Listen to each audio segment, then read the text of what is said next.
There's different types of alphas and different levels of attraction. So when people say, oh, this person's not alpha, maybe they're not alpha in the way that you perceive or the way that you're attracted to. So the first one is a guy that's good looking. So he's going to be, it's not all cases because he could be a goof, but I think you know what I mean when you say naturally good looking, that type of guy, pretty boy and all that.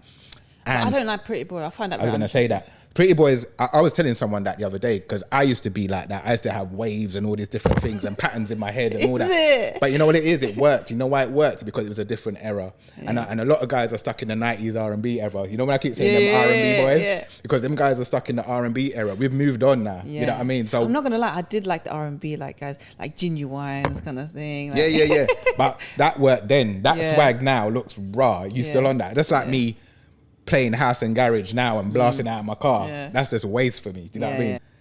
The second one is what we was talking about. You remember when we was talking about the guy that walks in the room and everything like that? He's got a presence about him. But there's also, see, alpha changes as you go through different ages. So what's this one called? So this one is the cool and calm alpha. Cool and calm alpha. Okay.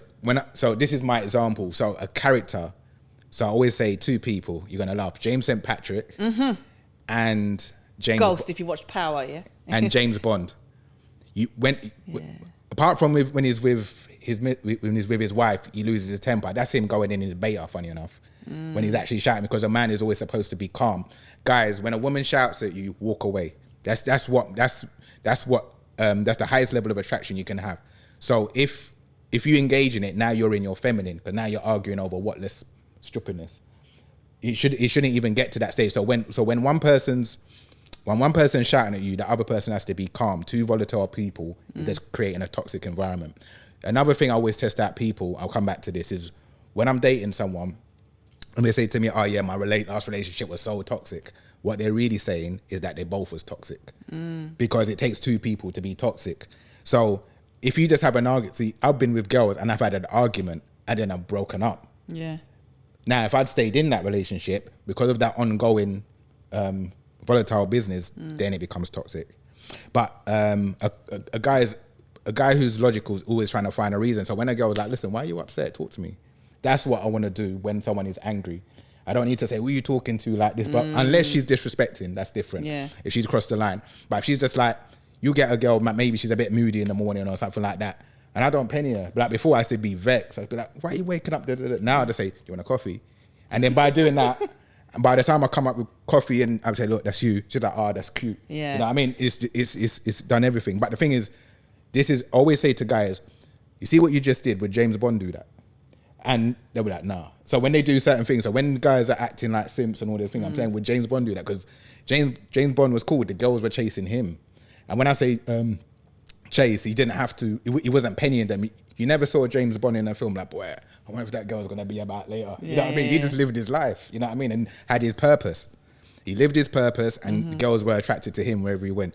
So all about being cool and calm. I even put Bruce Lee in there, if you know about martial arts, because in his films, he was always calm. You never seen him angry. That's true, you know? And that's an attractive trait as well. It goes under the radar a lot, but it's actually, once you get to know a guy, that's one of the most attractive traits. That's what keeps a relationship. Then there's the other guy, the guy that's, so if it was in school, it's the guy that was popular, funny, the class clown, athletic. It's the guy that stood out. So clout is another thing as well. Mini celebrity, performers, things like that. People that everybody knows. Because they might not be alpha, but because they're well known and they got a bit clout, or everyone, or it could be at school, as I said, they tend to be, because girls like guys that other girls are interested in. And that's a big thing as well. So when girls say to me, oh, I just like, no. Because if no one else liked him, you'd be like, rah, what's wrong with him? So girls generally like guys that other girls are interested in. Talk to me. That one though, yes and no. Not like on a player thing. Right, because like I like. Because let's be real, a lot of girls like James St. Patrick. Yeah. There you go. Yeah. But what I'm saying is like, I have liked a guy before where he's so cool and calm, where girls wouldn't pay attention to him. Right. But because he keeps to himself so much, and he has this alpha male like energy to him. I find really attractive. But I'm not saying that no other girls like him, but it's not like, oh my God, look at that guy. It's not that kind of guy. But Cool. so I do. Yeah. There is those ones. Yeah. So the next one is the intellectual alpha. It's the guy that draws people in by the way he talks. It could be game, but not necessarily. It just be that he's intellectual. So the people that I think of mind is, Akala. You don't know who he is? He's Miss Dynamite's brother. Okay. So basically he talks about like woke stuff and stuff like that. So yes, I do know who you're talking about. Yeah. So people, I always think he's a good yeah. example. I think is older, probably not the swag, but Barack Obama. He's a good speaker, public speaker. Like people are drawn to people that talk sense and can speak. So the next one is the business alpha. This is the one who's made it, or he's ambitious and he's working on it. He's got some kind of purpose. And you can feel that energy. So when you talk to him, you ask him, so what are you doing? He's passionate about what he's trying to achieve as well. So that's the business alpha. And he tends to be very assertive, and he's got a very boss feel as well. Like he hasn't got time for stupidness because he's focused on his ambition as well. Next one is the social alpha. That kind of ties in with me and my friends. But I've got one particular friend that was good at that. He's the type of person, he would talk to every girl in the club, have them in stitches. He's actually a well-known comedian, but I'm not going to name drop. Okay. But he will chat to everyone, the guys, everyone that was script, and then he won't even come out with a number, but he will have them like putty in his hand, and he's just a natural networker. Okay. He's just one of those people, just get on with people of all walks of life. The next one you probably can relate to is the sexual alpha. Yeah, that's the guy that's got game, and he tends to be, because game is not something that everyone can have as well, because game is gift of the gab.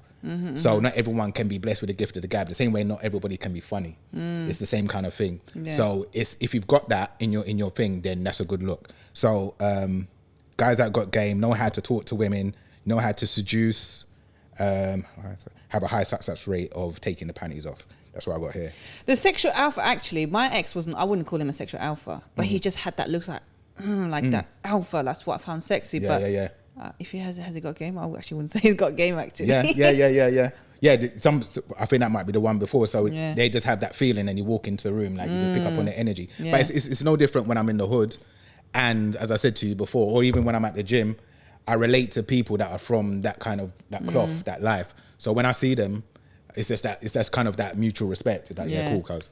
So it's just one of those. So there's that as well. So yeah, from a guy point of view, I understand that as well. The last one. Oh, so this is the last one. Another one. But this one is rare.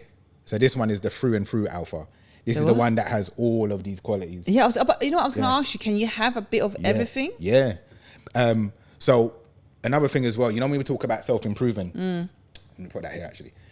It's very vague. It's like, just self-improve, be the best version of yourself. If you follow that, and you try to be the best version of all those things, as a guy in the dating world, we're just talking about dating, in the dating world, that's going to set you far, because now you're going to work on those 7 things and try and be the best version. See, a lot of guys, they might have 1 or 2. There's even beta males that might have 1 of those. But there's guys that only have like 1 or 2. But what you want to try and work on is having all of them as much as you can. Then the girl's going to see you, okay, this guy's different.